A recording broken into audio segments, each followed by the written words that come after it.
How to download and install CapCut application on Windows operating system. अगर आप अपने computer में, पीसी या लैपटॉप में जिसमें आप विंडोज़ 10 या विंडोज़ 11 जो भी यूज़ करते हैं वहां पर CapCut video editing app install करना चाहते हैं, तो चलें देखते हैं कि हम किस तरह से आसानी से इसे इंस्टॉल कर सकते हैं। तो चलें वीडियो स्टार्ट करते हैं।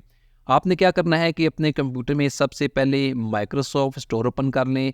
माइक्रोसॉफ्ट स्टोर ओपन करने के बाद आपने यहाँ पर कैपकट को सर्च करना है। तो यहाँ पर जो फर्स्ट नंबर पर जो एप्लीकेशन होगी जो कैपकट की आपके सामने आ जाएगी, आपने यहाँ से इसे ओपन करना है। जैसे इसे ओपन करेंगे तो यहाँ पर इंस्टॉल का एक बटन होगा, आपने इस इंस्टॉल बटन पर क्लिक करना है। तो इसके बाद इसकी डाउनलोडिंग स्टार्ट हो जाएगी।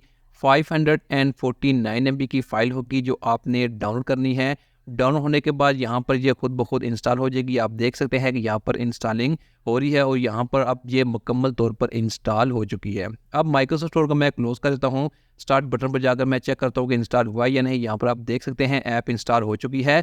यहाँ से मैं इस ऐप को ओपन कर लेता हूँ। आपने डबल क्लिक करना है तो ये ऐप आपके कंप्यूटर में ओपन हो जाएगी। यहाँ पर आपने जस्ट एक मरतबा कंफर्म बटन पर क्लिक करना है। कंफर्म बटन पर क्लिक करेंगे तो इसके बाद ये कैपकट वीडियो एडिटिंग एप्लीकेशन आपके सामने मुकम्मल तौर पर ओपन हो जाएगी। यहाँ पर न्यू प्रोजेक्ट का ऑप्शन है, आप कोई भी वीडियो यहाँ पर इंपोर्ट करके उसको एडिट कर सकते हैं। जैसे कि क्लिक करेंगे और कोई भी वीडियो यहाँ पर इंपोर्ट करेंगे तो आप इसे एडिट कर सकते हैं। तो आप इस तरह से बहुत आसान तरीके से कैपकट एप्लीकेशन को अपने कंप्यूटर में इंस्टॉल कर सकते हैं। Thanks for watching this video.